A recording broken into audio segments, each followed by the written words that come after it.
नमस्कार दोस्तों, आज हम आप लोगों को बिहार बोर्ड 10th क्लास का सिलेबस बताने जा रहे हैं। देखिए, Bihar board math syllabus for 10th class 10 class का सिलेबस बताने जा रहे हैं कि 10 क्लास में किस यूनिट से कितना नंबर का आएगा और किस चैप्टर से कितना नंबर का आएगा। देखिए यहाँ बता रहे हैं, वीडियो में शुरू से अंत तक बने रहिएगा।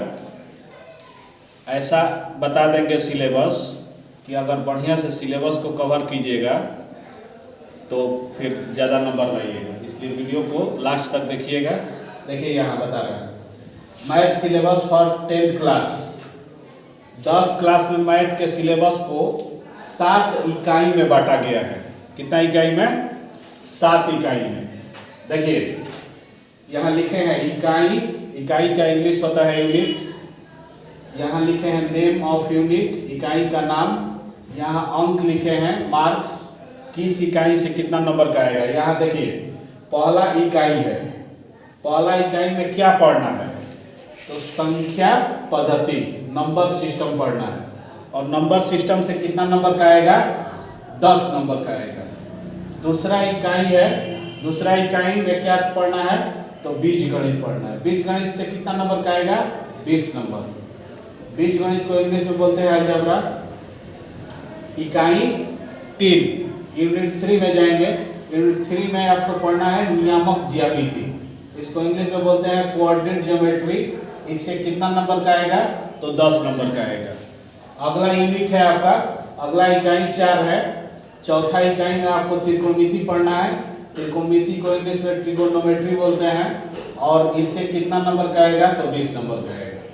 अगला इकाई है आपका पांचवा यूनिट में आपको पढ़ना है ज्यामिति, ज्योमेट्री। ज्योमेट्री से कितना नंबर का आएगा तो 20 नंबर का आएगा। अगला यूनिट है 6वां यूनिट है क्षेत्रमिति, मेंसुरेशन इसको इंग्लिश में बोलते हैं। इससे कितना नंबर का आएगा तो 10 नंबर का आएगा। अगला यूनिट है 7वां यूनिट में आपको पढ़ना है सांख्यिकी तथा प्रायिकता, स्टैटिस्टिक्स एंड प्रोबेबिलिटी। ये दोनों मिलके आएगा कितना नंबर? 10 नंबर। ये इसको हम जोड़ेंगे तो टोटल हमारा मार्क्स हो जाएगा कितना? 100। यही हमारा 7 को यूनिट में बांटा है मैथ का सिलेबस। 7 यूनिट को हम लोग जब कंप्लीट करेंगे तो 100 नंबर लाएंगे। अब हम आगे आपको बता रहे हैं कि पहला यूनिट में कौन सा चैप्टर है, दूसरा यूनिट में कौन कौन सा चैप्टर है, तीसरा यूनिट में कौन कौन सा चैप्टर है, चौथा यूनिट में कौन कौन सा चैप्टर है, पांचवा यूनिट में कौन कौन सा चैप्टर है, 6वां यूनिट में कौन कौन सा चैप्टर पढ़ना है, और 7वां यूनिट में कौन कौन सा चैप्टर पढ़ना है। इसको हम आगे बता रहे हैं, ध्यान से देखिए। अब हम आप लोगों को बताने जा रहे हैं कि किस यूनिट में कौन कौन सा चैप्टर आता है। यूनिट 1 में देखिए, यहाँ देखिए यूनिट 1 इकाई 1। यूनिट 1 में आपको पढ़ना है अध्याय 1, मात्र एक चैप्टर पढ़ना है। ठीक है, चैप्टर का नाम क्या है तो वास्तविक संख्याएं, रियल नंबर्स। यानी यूनिट 1 में हमको मात्र एक चैप्टर पढ़ना है। कौन सा पढ़ना है तो वास्तविक संख्याएं पढ़ना है, अध्याय 1 पढ़ना है। बुक में हम लोग देखेंगे तो अध्याय 1 मिलेगा, वही अध्याय 1 हमको पढ़ना है यूनिट 1 में। अब हम लोग चलते हैं यूनिट 2 में। इकाई 2 में हम लोग जाएंगे। इकाई 2 में 1 2 3 4, यानी यूनिट 2 में हमको 4 चैप्टर पढ़ना है। कौन कौन सा अध्याय पढ़ना है तो अध्याय 2 पढ़ना है, अध्याय 3 पढ़ना है, अध्याय 4 पढ़ना है, अध्याय 5 पढ़ना है। किस यूनिट में तो यूनिट 2 में पढ़ना है। यूनिट 2 में हम लोग को 4 चैप्टर पढ़ना है। देखिए अध्याय 2 में है बहुपद, इसको इंग्लिश में हम लोग बोलते हैं पॉलिनोमियल्स। अध्याय 3 है 2 चर वाले रैखिक समीकरण युग्म, pair of linear equation in 2 variables. अध्याय 4 है द्विघात समीकरण, क्वाड्रेटिक इक्वेशंस।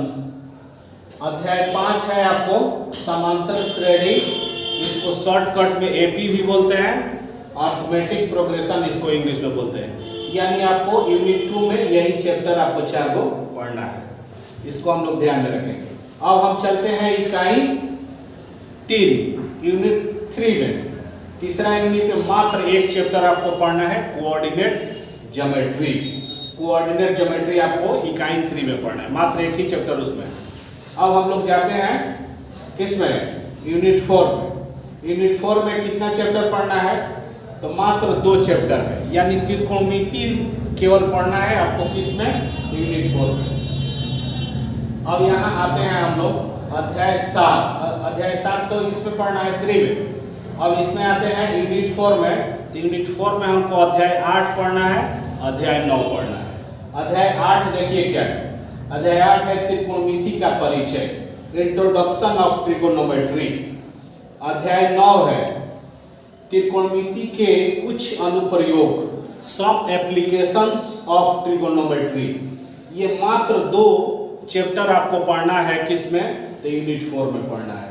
यूनिट 4 में हम लोग को त्रिकोणमिति केवल पढ़ा जाता है। त्रिकोणमिति के कुछ अनुप्रयोग का मतलब हुआ, इसमें आपको पढ़ना है हाइट एंड डिस्टेंस, ऊंचाई और दूरी, यही हम लोग को पढ़ना है। अगला आते हैं अभी यूनिट 5। यूनिट 5 में देखिए अध्याय 6 पढ़ना है। अध्याय 6 क्या है, तो त्रिभुज है, ट्रायंगल्स। अध्याय 10 पढ़ना है वृत्त, सर्किल्स। अध्याय 11 पढ़ना है रचनाएं, कंस्ट्रक्शन। अध्याय 12 पढ़ना है वृत्तों से संबंधित क्षेत्रफल, एरिया रिलेटेड टू सर्किल्स। ये कितना है, 1 2 3 4, यानी 4 चैप्टर हम लोगों को पढ़ना है यूनिट कितना में, 5 में। यूनिट 5 में 4 चैप्टर हम लोग कंप्लीट करेंगे। अब हम आते हैं इकाई 6 में। इकाई 6 में मात्र एक ही चैप्टर है, कौन सा है, पृष्ठीय क्षेत्रफल और आयतन। इसको हम लोग बोलते हैं क्षेत्रमिति बोलते हैं, मेंसुरेशन। ये मेंसुरेशन हम लोगों को पढ़ना है यूनिट 6 में। अब यूनिट 7 में आते हैं। यूनिट 7 में मात्र 2 चैप्टर पढ़ना है, कौन कौन सा है, तो सांख्यिकी है 14वां में। अध्याय 14 में है क्या, तो सांख्यिकी, इसको इंग्लिश में बोलते हैं स्टैटिक्स। अध्याय 15 भी पढ़ना है यूनिट 7 में। अध्याय 15 क्या है, तो प्रायिकता है, प्रोबेबिलिटी इसको इंग्लिश में बोलते हैं। अगर कोई आदमी आपसे पूछे कि टोटल कितना चैप्टर पढ़ना है आप लोग को 10 क्लास में, तो हम लोग दिखा देंगे कि 1 से चालू हुआ कहाँ तक हम लोग जाते हैं, यानी 15 तक। यानी कि हम लोगों को 10 क्लास में कुल 15 चैप्टर पढ़ना है। ये 15 को चैप्टर हम लोग कंप्लीट कर लेंगे तो हमारा 100 मार्क्स कंप्लीट हो जाएगा, 10th क्लास का सिलेबस कंप्लीट हो जाएगा। आगे हम बताने जा रहे हैं कि पेपर का नमूना, पेपर जब जाइएगा एग्जाम देने तो उसमें किस टाइप का क्वेश्चन पूछेगा, किस टाइप का क्वेश्चन रहता है, इसको ध्यान में हम लोग देखेंगे। आगे हम आप लोगों को यही बता रहे हैं। अब हम आप लोगों को पेपर का नमूना, सैंपल ऑफ पेपर बताने जा रहे हैं कि पेपर का नमूना किस टाइप का होता है। पेपर जब एग्जाम में जाइएगा तो आपको पेपर मिलेगा, उसमें कुछ निर्देश दिया रहता है, उसको हम लोग ध्यान से पढ़ेंगे। इसके बाद देखिए पेपर के ऊपर में लिखा रहता है समय, टाइम, कितना टाइम में आप लोगों को टोटल क्वेश्चन हल करना रहता है, ये लिखा हुआ है। देखिए कितना टाइम रहता है, 3 घंटा 15 मिनट आपको टाइम दिया जाता है टोटल क्वेश्चन को हल करने के लिए। यहाँ इस साइड में आपको राइट साइड में लिखा रहेगा फुल मार्क्स, माने कितना अंक का ये पेपर रहेगा, तो 100 मार्क्स का रहेगा। पेपर में किस टाइप का क्वेश्चन आता है, तो पेपर में मात्र 3 टाइप का क्वेश्चन होता है। पहला टाइप होता है ऑब्जेक्टिव टाइप क्वेश्चन, देखिए यहाँ लिखे हैं वस्तुनिष्ठ प्रकार के प्रश्न। दूसरा होता है शॉर्ट टाइप क्वेश्चन, लघु उत्तरीय प्रश्न। तीसरा होता है आपको लॉन्ग टाइप क्वेश्चन, दीर्घ उत्तरीय प्रकार के प्रश्न। अब हम लोग जानेंगे कि ऑब्जेक्टिव क्वेश्चन कितना रहता है। तो ऑब्जेक्टिव क्वेश्चन आपको टोटल 100 दिया रहेगा, कितना दिया रहेगा, 100। आपको हल कितना करना रहेगा, तो 50 हल करना रहेगा। देखिए यहाँ लिखा है टोटल नंबर ऑफ क्वेश्चन 100, आपको हल करना रहेगा 50, 1 मार्क्स का रहेगा, 50 × 1 = 50 मार्क्स। टोटल 50 नंबर का हो गया ऑब्जेक्टिव क्वेश्चन। यानी ऑब्जेक्टिव 100 क्वेश्चन जो रहेगा उसमें 50 आपको हल करना है और 50 क्या करना है, छोड़ देना है। तो आप लोग ध्यान से अगर ऑब्जेक्टिव को हम लोग हल कर देते हैं तो अच्छा मार्क्स आ जाएगा। ये ध्यान में रखना है कि हम लोगों को 100 ऑब्जेक्टिव क्वेश्चन रहेगा तो उसमें 50 से मारना है और 50 को क्या करना है, छोड़ना है। ये कोरोना काल से आ रहा है 100, नहीं तो पहले आता था 50 आता था और 50 हम लोग को मारना पड़ता था। अब तो आ गया है 100 और 100 में कितना मारना है, 50 मारना है। तो बहुत आसान हो गया, इसलिए ध्यान से हम लोग मारेंगे। अगला आते हैं short question. Short type question में आपको 30 क्वेश्चन टोटल दिया रहेगा। ये 2-2 नंबर का होता है क्वेश्चन शॉर्ट टाइप। 30 क्वेश्चन रहेगा, 15 क्वेश्चन आपको हल करना है। एक क्वेश्चन 2 मार्क्स का रहेगा, 15 गुणा 2 मार्क्स बराबर 30 मार्क्स। हम लोग शॉर्ट क्वेश्चन से कितना नंबर ला सकते हैं, 30 नंबर ला सकते हैं। अब हम लोग आते हैं लॉन्ग टाइप क्वेश्चन, दीर्घ उत्तरीय प्रकार के प्रश्न। दीर्घ उत्तरीय प्रकार के प्रश्न आपको 8 को दिया जाएगा। कितना, 8। कितना हल करना रहेगा, 4 को हल करेंगे। एगो क्वेश्चन कितना मार्क्स का रहेगा, तो 5 मार्क्स का रहेगा। 4 क्वेश्चन हल करेंगे, 5 मार्क्स का, 4 गुणा 5, 4 5 20 नंबर। यानी दीर्घ उत्तरीय प्रकार के प्रश्न से हम लोग कितना नंबर ला सकते हैं, तो 20 नंबर। यहाँ देखिए 50 ऑब्जेक्टिव से हो गया, 30 हो गया आपको शॉर्ट टाइप क्वेश्चन और 20 हो गया लॉन्ग टाइप क्वेश्चन। टोटल हम लोग जोड़ेंगे 50, 30, 80 या 20, 100। टोटल हम लोग का यही 100 मार्क्स का पेपर का नमूना हुआ। आप लोग एग्जाम में एक बुक कौन सा फॉलो करेंगे, तो एनसीईआरटी बुक बहुत ही बेहतरीन बुक है, उसको फॉलो कीजिए।